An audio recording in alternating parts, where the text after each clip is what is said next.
Yan, magandang umaga po sa ating lahat. Ako po ay ang muse ng aming team. Ayan na. Bago po tayo makarinig ng makabuluhang Word of God ngayong umaga, hayaan niyo muna po kaming magpakilala. Ayan. Ang amin pong team ay from Power of the Holy Spirit Dream Church. At 6 na 12 taon na po itong nag-i-exist at ito po ay pinamunuang itayo sa pangunguna po ng independent pastor po from Korea, missionary pastor po. Siya po ay si Reverend Im Sang-hee. Sa loob po ng 16 na mahigit na taon, kami po ay magkasama at magkatuwang sa pagbuo at pagsunod sa kalooban po ng Panginoon. At sa biyaya po ng Diyos ay meron po tayong 3 simbahan. Ang main church po ay sa Cavite City. May mga daughter churches po tayo sa Tondo, Manila at sa Mabitac, Laguna.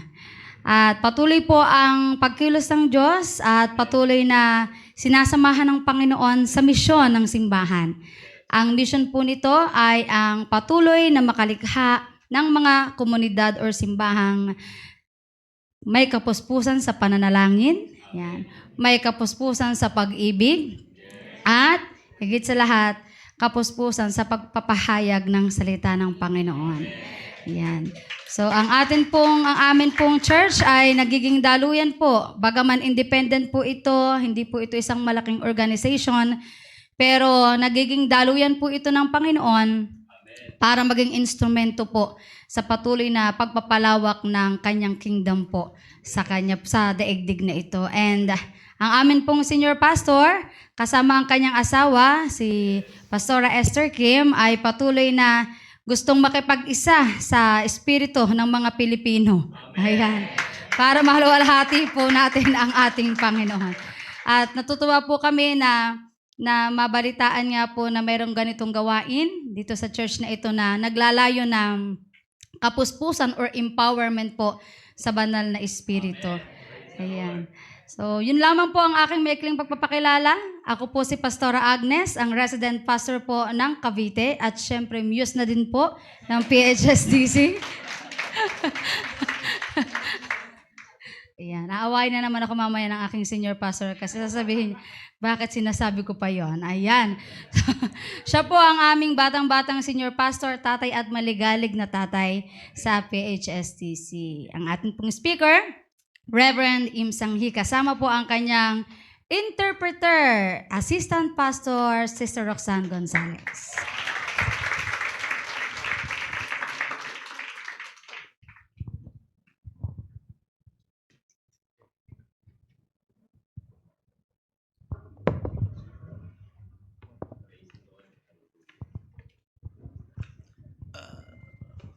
Can I sit? Yeah. Thank you.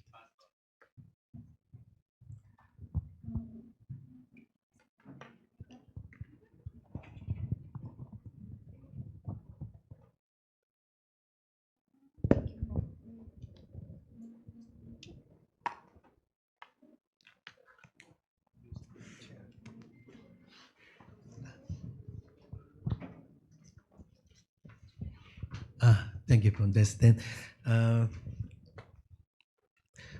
First of all, the priest understand one thing.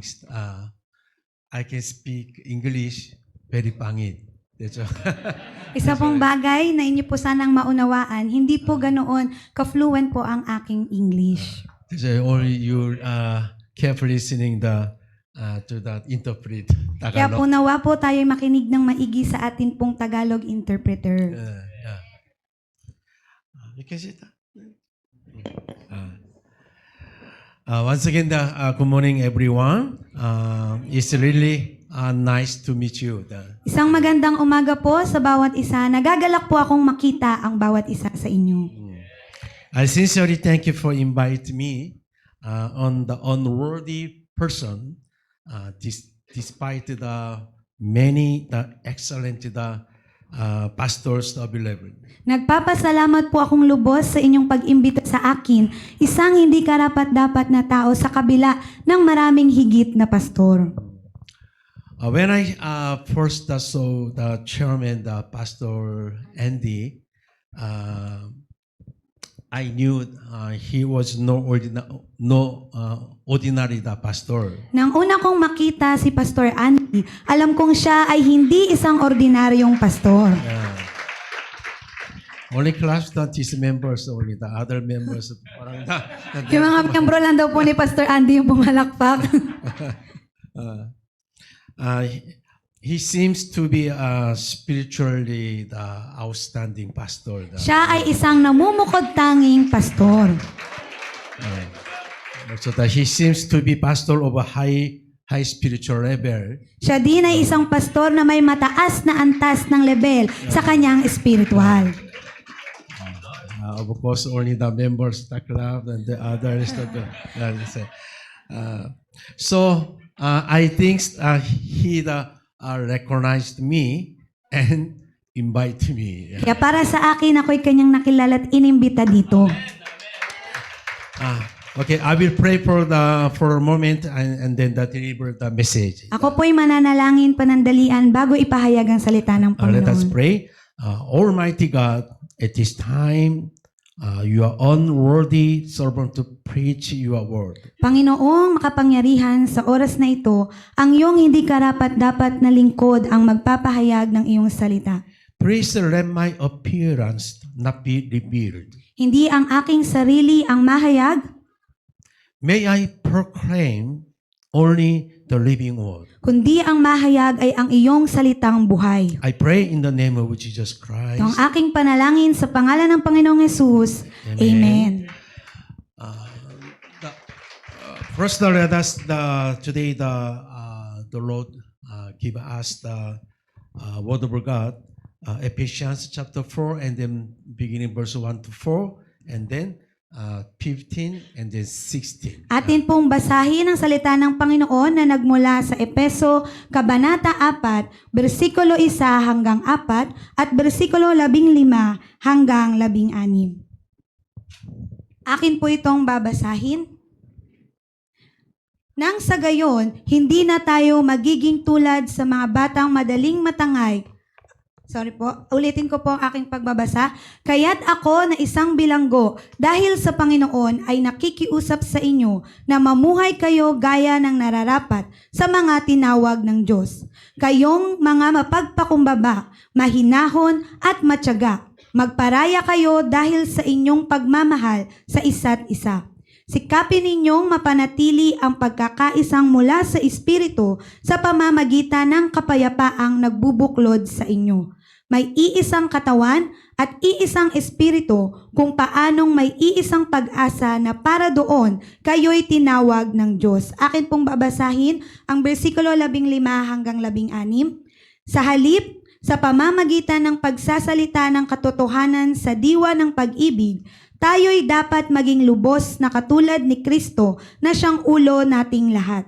Sa pamamagitan niya, ang buong katawan ay pinag-uugnay-ugnay ng mga kasukasuan na mula rin sa Kanya. At kung maayos na gumaganap ng tungkulin ang bawat bahagi, lumalaki ang katawan at pinapatatag nito ang sarili sa pamamagitan ng pag-ibig. Amen. This titled the community of the Christ. Ang pamagat po ng salita ng Panginoon ay ang komunidad ni Kristo. We live in this world alongside the many others forming organizations and then building relationship with one another. Tayo po ay namumuhay sa mundong ito kasama ang iba't ibang tao, gumagawa ng mga organisasyon at bumubuo ng relasyon sa isa't isa. But the community in Christ is somewhat different. Ngunit ang komunidad ni Kristo ay naiiba. It is not about living the merely to fulfill organizational obligations. Hindi lamang ito pamumuhay na ginagawa ang obligasyon sa isang organisasyon. Living a life of the maintaining good relationship is not everything. Hindi lamang ito pamumuhay na mayroong maayos na relasyon sa isa't isa. We must live as an organic community. Tayo ay dapat mamuhay sa isang organikong komunidad. Do you know what is meaning the organic? Alam po ba natin ang kahulugan ng The organiko? meaning of organic is that each part is closely related to the others and cannot be separate. Ang kahulugan po ng organiko, ito po ay ang bawat isa ay magkakasama at hindi po na paghihiwa-hiwalay.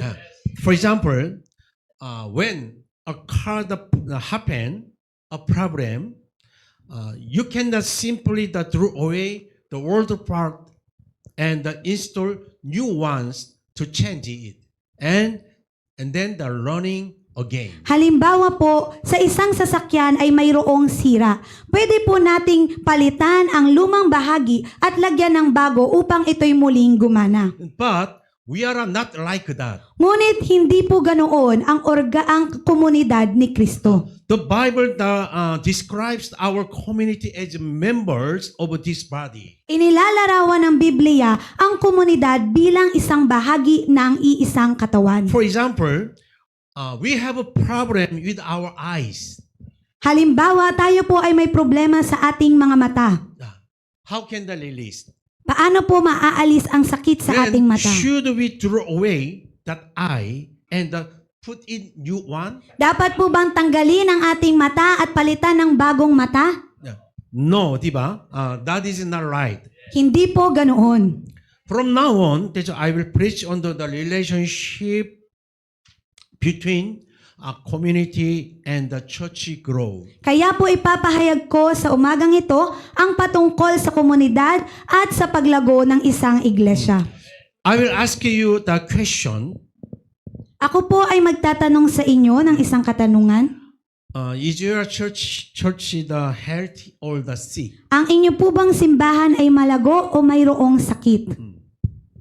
It's okay if you don't answer. Okay lang po kung hindi po natin sasagutin. Maybe the pastors already know that in Greek word, the church is ecclesia. Sa salitang Griego, ang simbahan ay tinatawag na eklesia. This is a feminine noun. Ito po ay pangalang pang babae. Why? Why didn't God make a masculine noun? Bakit hindi tinawag ng panglalaking pangalan ang iglesia? Diba, mostly the thinking about the church, really the need that strong. That's why the masculine the noun. Kapag iniisip po natin ang iglesia, ang lagi po nating naiisip, dapat ito ay malakas. Kaya bakit po ito pinangalan ng pangbabaeng pangalan? What does that mean? Ano po ang ibig sabihin nito? Okay, a woman must give birth to life. Ang isang babae ay nagbibigay o nagsisilang sa isang buhay. The meaning is if a church is not producing, it is sick church. Ang ibig sabihin po nito, kapag ang simbahan ay hindi nagbubunga, ito po ay may sakit na simbahan. I understand. Already the marriage, but wife is that cannot birth. So this is the problem or a problem. Kapag po tayo kinasal at ang isang babae hindi po manganak, ito po ba ay mayroong sakit o wala? Yeah. If new life does not enter the church, it is not normal. Kapag po walang bagong buhay o kaluluwang pumasok sa iglesia, ito po ay hindi normal. In other words, if new souls do not come to the church, it is proof that it is sick. Sa madaling salita, kapag wala pong bagong kaluluwang dumalo sa iglesia, ito po ay ebidensyang may sakit ang isang simbahan. This question, even in Philippines, Korea, USA, any. So, how many new souls came to your church each month? Kaya atin pong itignan ang ating mga sarili, gaano po kadaming mga bagong kaluluwa ang dumadalo sa ating simbahan sa isang buwan. This is a very important question. Ito po'y napakahalagang katanungan. I am not asking. This question is God is asking right now. Hindi po ako ang nagtatanong, kundi ang Panginoon ang nagtatanong sa atin. For example, if your body gets sick, you are dying. Halimbawa, kapag ang ating katawan po ay may sakit, tayo ay maaaring mamatay. Diba? The meaning of the church being sick is that it is dying. Ang ibig sabihin o kahulugan po na kapag ang iglesia ay may sakit, ito po ay maaaring mamatay. But even though it is a very serious problem, almost no one feel it. Ngunit kahit ito po ay napaka-importante at halagang problema, hindi po lahat ng tao ay nakikita at nararamdaman ito. That's why, do not look for miracles elsewhere. Kaya wag po tayong tumingin sa milagro sa kahit na saan. Because fear nothing is a miracle. Sapagkat wala tayong nararamdaman ay isang milagro. Meaning that your spiritual, the sense and the feeling already wala na. Ibig sabihin ang inyo pong espiritual na pakiramdam ay wala na rin po sa atin. The Satan already does sick church and then the sick spiritual status. Satan is never touched that. Kapag nakikita ni Satanas na ang isang iglesia o ang isang mga miyembro ay puro may karamdaman, hindi na ito ginagalaw ng Even kalaway. not attack to sick people, automatic that dying. Kapag inatake po ang isang may sakit na tao o isang may sakit na kaluluwa, automatic mamamatay na ito. Also same the church. Ganon din po sa simbahan. I'm going to talk about our church.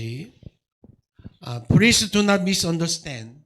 I'm not boasting. Akin pong ikukwento ang patungkol sa aming simbahan, ngunit wag po kayong magkamali ng pagkaunawa, hindi po ako magyayabang. New souls to register at our church every week. Marami pong bagong kaluluwang dumadalo sa iglesia kada linggo. Our church is filled with the Holy Spirit. So worship is Messiah. Ang aming iglesia ay puspos ng banal na spirito, kaya may kagalakan sa aming pagpupuri. Are you think that this our church is special church? Iniisip po ba nating espesyal ang aming simbahan? No, this is not special church. Hindi po ito isang espesyal na Only just simbahan. but normal church. Ito ay isang normal na simbahan. It is more than accurate to say that God has sent new souls rather than they come to church. Mas madali po naming sabihin na ang Panginoon ang nagpapadala ng bagong kaluluwa sa simbahan kaysa sila ang pumupunta sa simbahan. Amen po ba? This very important is that even the they wow. This church is very music team is very nice. That's why they just came to hear.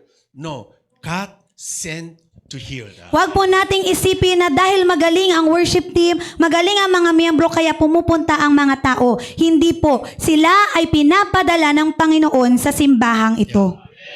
That we must deeply checking whether our church is qualified for God to send to new souls. Kaya dapat po nating tinitignan kung ang ating simbahan ay karapat-dapat na padalhan ng bagong kaluluwa ng Panginoon. I will explain the later why God sent new souls to our church. Akin pong ipapahayag mamaya kung bakit nagpapadala ang Panginoon ng bagong kaluluwa sa aming iglesia. Anyway, how can we hear and restore the church and souls? Paano po natin mapapagaling at magkakaroon ng restorasyon ang ating kaluluwa at ang simbahan? There are many ways in the Bible, but today I will preach about the community of Christ. Maraming paraan sa Biblia, ngunit ngayon aking ipapahayag ang pagiging komunidad ni Kristo. I have prepared today's sermon with the hope that we may understand and love our community more deeply. Akin pong ipinaprepara ang salita ng ito ng may pag-asa, mas malalim po nating iintindihin at mamahalin ang bawat miyembro ng ating komunidad. And become members who build up the Church of Jesus Christ together. At tayo'y maging mga miyembrong tinatayo ang komunidad ni Jesus ng sama-sama. I hope you will listen that carefully. Tayo po'y makinig ng mabuti. Number one, Unang bagay po, we must love one another. Basahin po natin ang Tagalog. Dapat nating mahalin ang isa't isa. 자, we are the organically connected as one body. Tayo po ay organikong nakakonekta sa iisang katawan. Yeah. That's why Jesus Christ is head. At ang ating ulo ay si Jesus. And we are connected to each part of the body. At tayo po ay nakakonekta sa bawat parte ng iisang katawan. Yeah. You understand, diba? You already know. Therefore, we must share both joy and sorrow together. Kaya po, dapat ang bawat isa ay nagkakaroon ng pagsama-sama sa oras ng kagalakan at sa oras ng kapighatian. 자, Tagalog, everybody say sama-sama. Sama-sama. Yeah.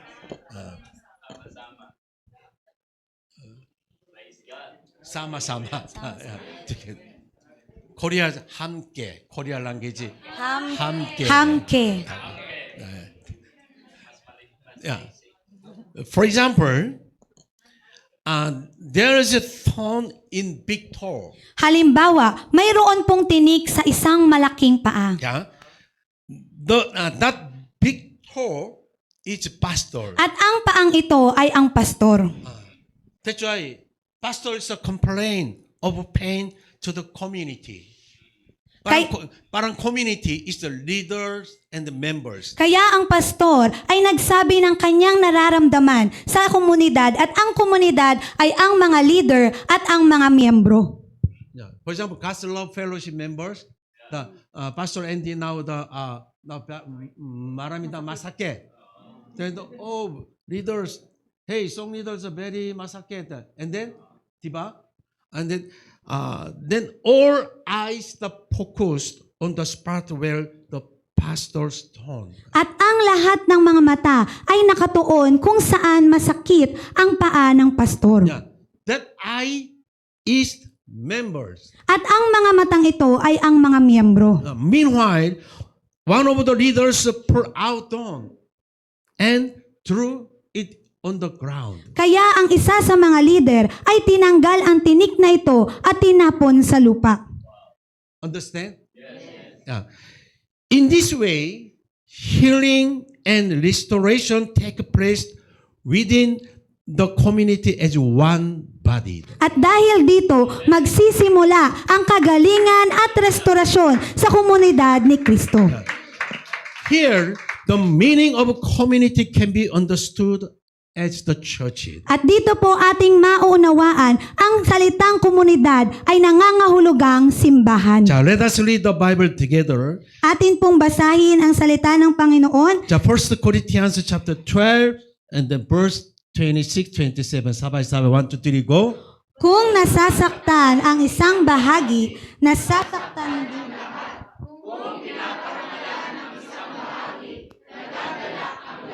Yeah.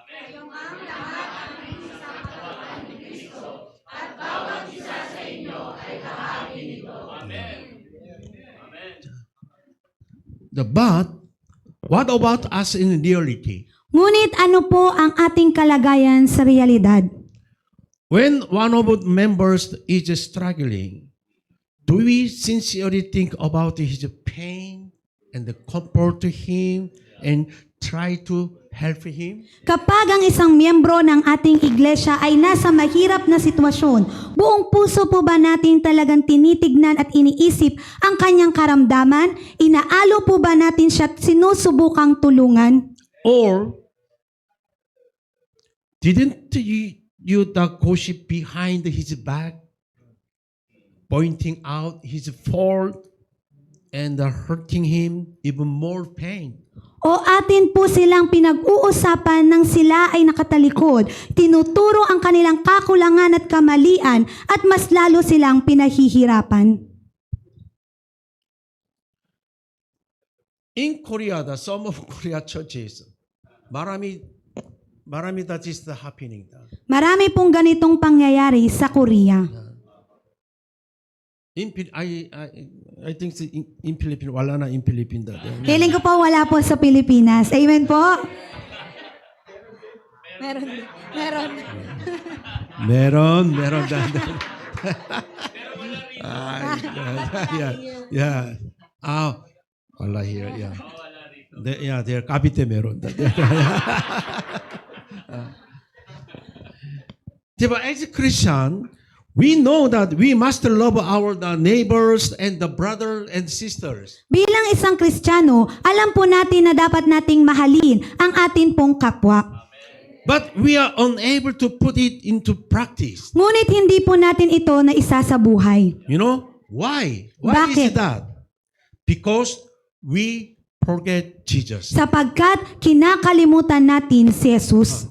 Where did I say Jesus was? Saan nga pong parte ng katawan si Jesus? Yeah. He is the head. Siya ang ulo. Meaning, I forgot the head. Ang ibig sabihin po nun, nakakalimutan natin ang ulo kung walang iba kundi si Jesus. Parang if meron the body and then pink the hand and the foot, but wala na head. Isipin natin isang katawan na wala pong ulo. That's why let us read the Bible together, the verse 15. Atin pong basahin ang versikulo 15. 자, sabay-sabay. 1, 2, 3, go. Sa halip, pamagitan ng pagsasalita ng katotohanan sa diwa ng pag-ibig, tayo'y dapat maging lubos na katulad ni Kristo na siyang ulo nating lahat. Yeah.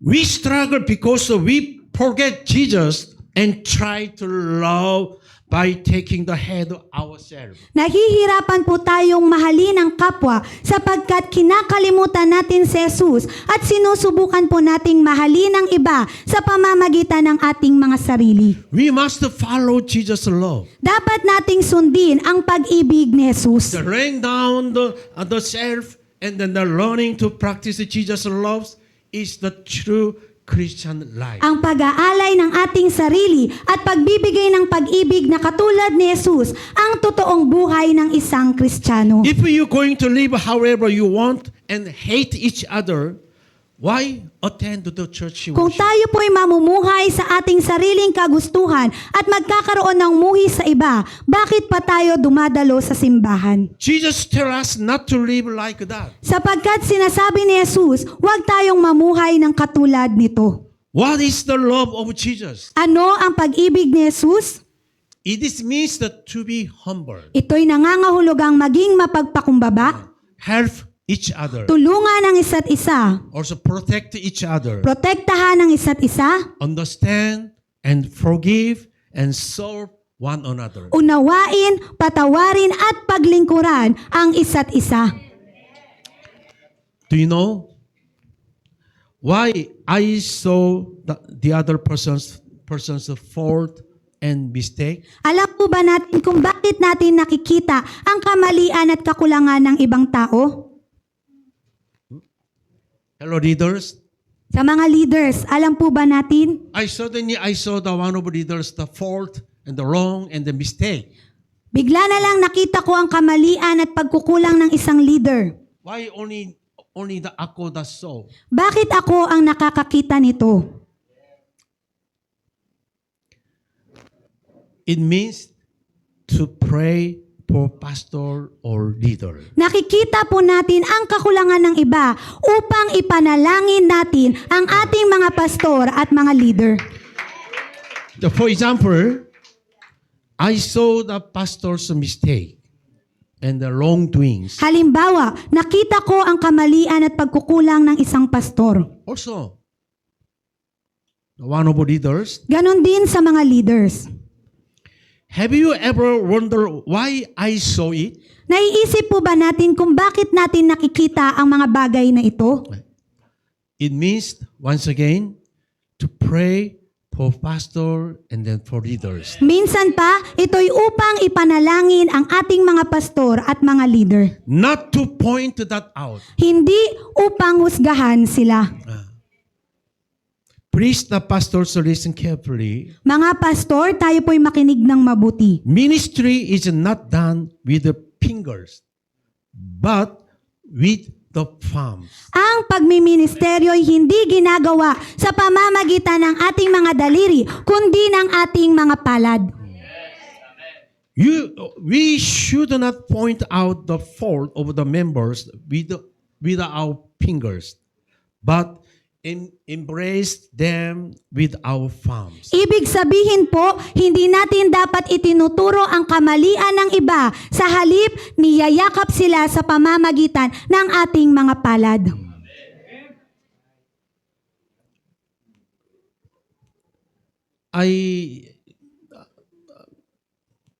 In Korea, the one of pastors always the finger talaga. Why? Hey, elder, why? And also the leader, workers, why you do that? Why you do that? Why you like that? Always finger like that. Just very the pain and then the heart and then tampo. That's your lost soul.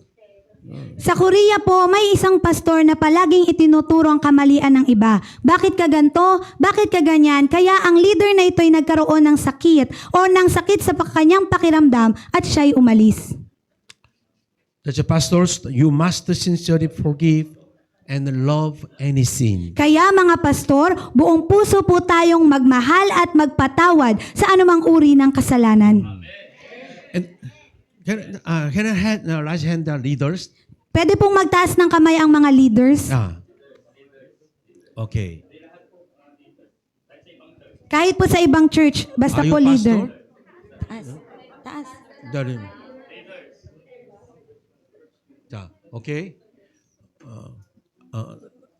If not the right hand, all the pastors. Yung mga hindi po nagtaas ng kamay ay ang mga pastor. Marami pastors. Maraming Okay. pastor. The leaders, carefully listening. The leaders must absolutely stand on the pastor's side and never criticize him behind his back. Makinig pong mabuti ang mga leaders. Ang mga leaders ay dapat pong tumatayo ng matibay sa tabi ng pastor at hindi po sila hinuhusgahan. Only leaders, amen? Leaders, amen?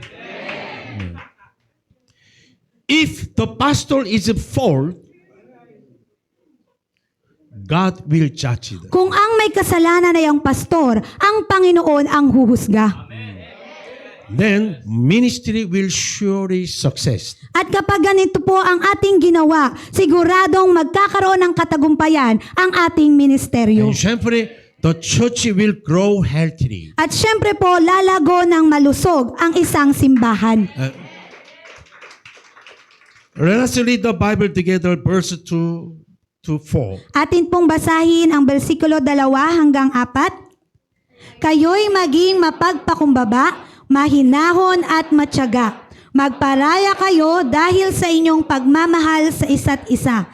Sikapin ninyong mapanatili ang pagkakaisang mula sa Espiritu sa pamamagitan ng kapayapaang nagbubuklod sa inyo. May iisang katawan at iisang Espiritu kung paanong may iisang pag-asa na para doon kayo'y tinawag ng Diyos. I'm living in community with the seminary students. Ako po ay nakatira sa isang komunidad kasama ang mga nag-aaral sa seminaryo. There is something I always emphasize to them. May isang bagay po kong palaging binibigyang diin sa kanila. Do you know why we live together in a community? Alam nyo ba kung bakit tayo ay magkakasama nakatira sa isang komunidad? It is to learn how to love one another while living side by side. Upang ating maunawa ang mahalin at magawang mahalin ang isa't isa na atin pong kasama.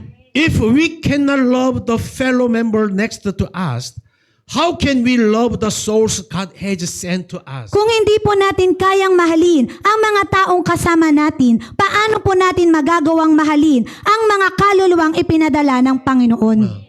How can we become servant of God? Paano tayo magiging lingkod ng Diyos? It is not seminary students.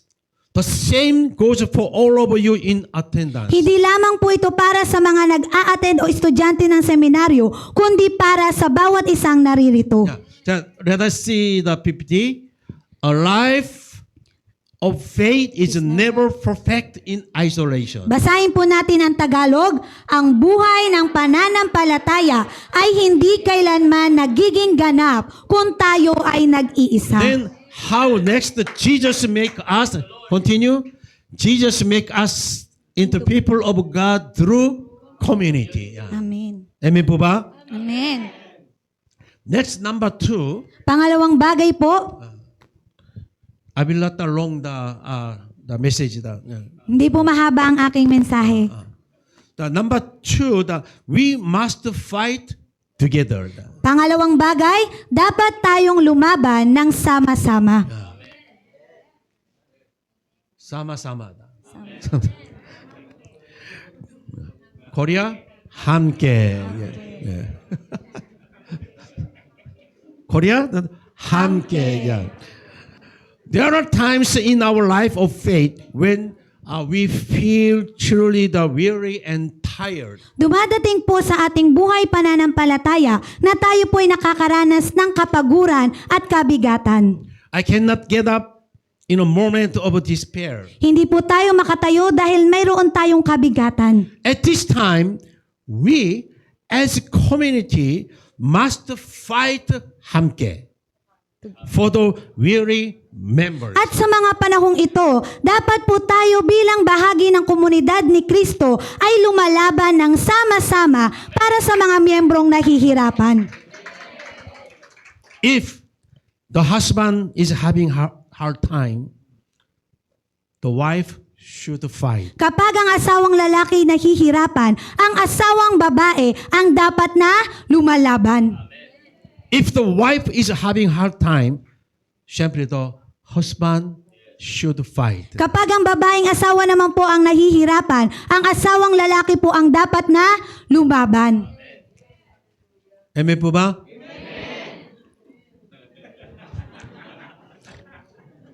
If husband meron fault, and then konti income bring the why? You know, the neighbor, the tatay, marami the income, why ikaw very konti. Just finger like that. Not sabay-sabay, sama-sama the fighting. Ibig sabihin po, wag daw pong awayin ang isa't isa, kundi ilaban po natin ang isa't isa.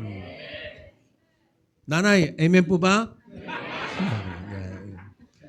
Even konti bring the money, just, oh, my husband, you are very, very good. Kahit daw po konti lang ang income o ang dalang pera ng tatay, sabihin daw po natin, ang aking asawa ay very good.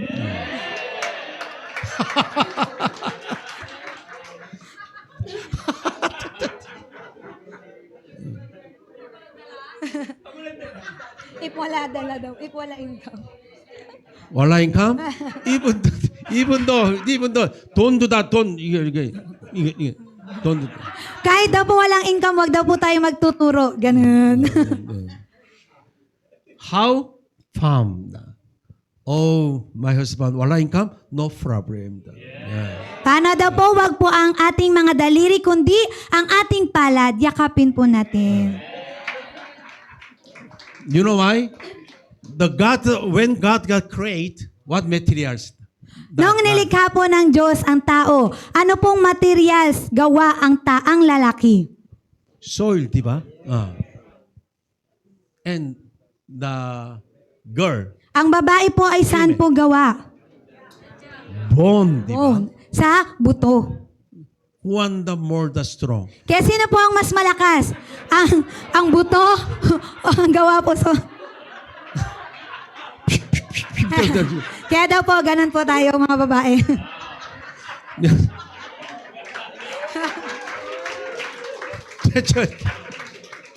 대체 나나이다. 야.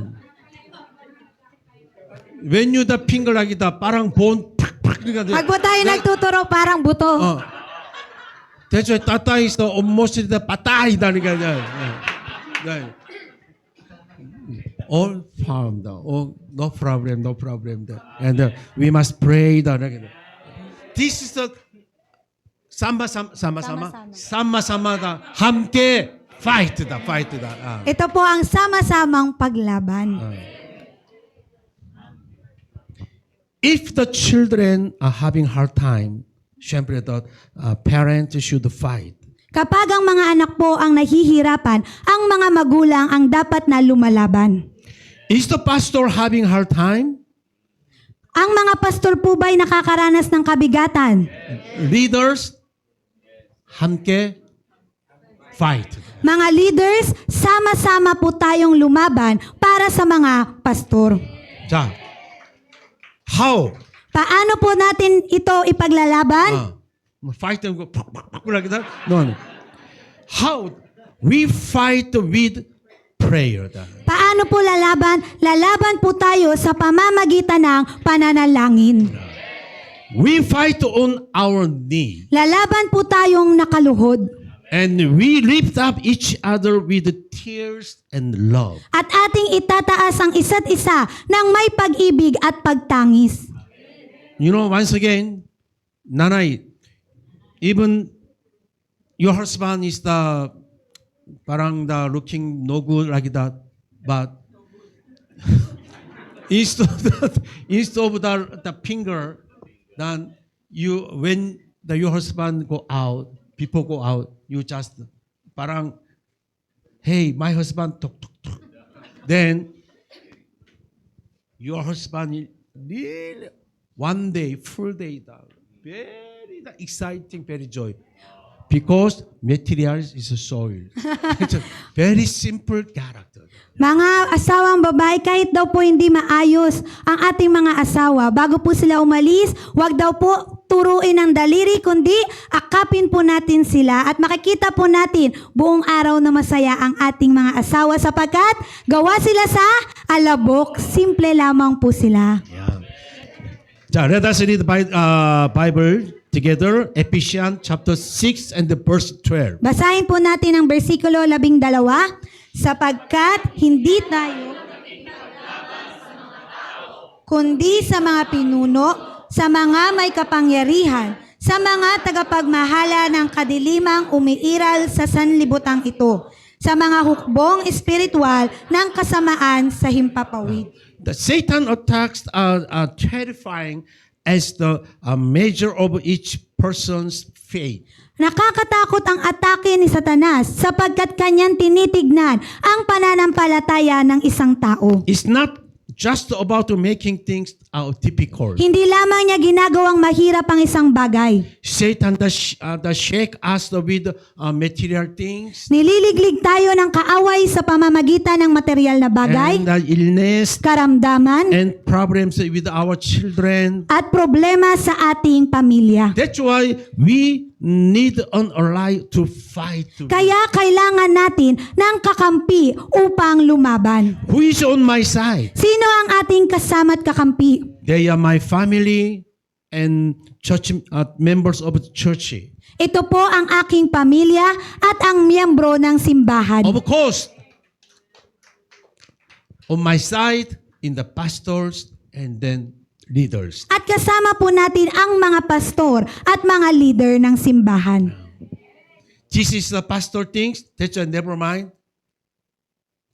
This is the no good. This is the not Bible. Hindi po maganda na isipin po natin, ito'y laban lang ng pastor, kaya hindi ako makikialam. Hindi po ito maganda. Because we are a one body. Sapagkat tayo'y iisang katawan. That's let's fight together. Kaya lumaban po tayong sama-sama. Amen. For example, this is the leader. This is the pastor. But the fighting the only the parang pastor the never mind the leaders continue the fighting pastor the like the parang the PWD. when fighting kasama the right left yeah this is the Sabay-sabay, Sama-sama. Kapag po ang isang bahagi lamang ang lumalaban at ang isang bahagi po ay hindi, para po tayong PWD. Kaya dapat sama-sama po tayong lumaban. 마라미다 PWD Church in Korea. Marami pong PWD na simbahan sa Korea. When I preaching in Korea, 마라미다 PWD Church in Philippines. Kapag po ako'y nasa Korea, ang sasabihin ko po ay madaming PWD sa Pilipinas.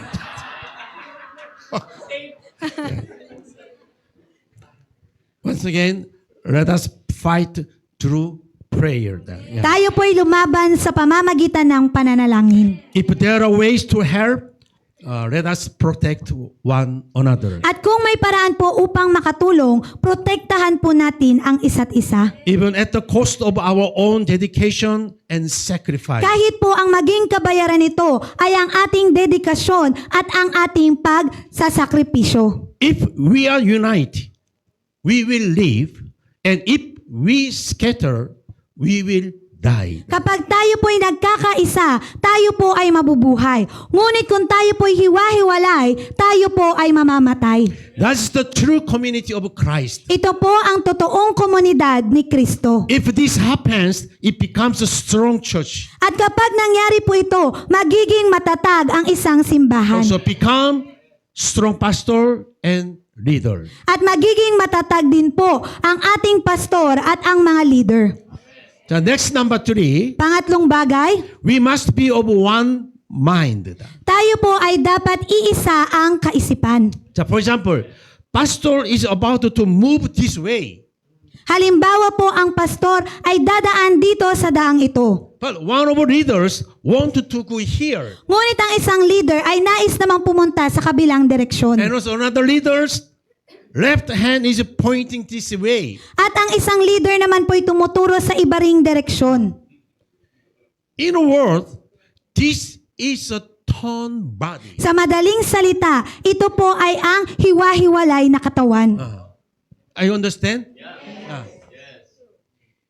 They are trying to work while looking in different directions. Sila po ay nagsisimulang lumakad na nakatingin sa iba't ibang direksyon. This is the arrogance of thinking that one's own argument is correct. Ito po ay pagmamataas sa pag-iisip na ang aking sariling pananaw ang tama. So we must know that PPT, the path we must take is already set. Yeah. Ang daang dapat nating lakaran ay naihanda na. Yeah. It is Christ, only Christ. Patungo kay Kristo lamang. Yeah. Where is the path we must take? Saang daan po ang dapat nating tahakin? It is Christ. Ito'y kay Kristo lamang. Do you want your church to be healthy? Nais niyo po bang maging malusog ang inyong simbahan? Do you want to revive your church? Nais niyo po ba ng restorasyon sa inyong simbahan? Do you want it become a church of power? Nais niyo po bang maging simbahang may kapangyarihan?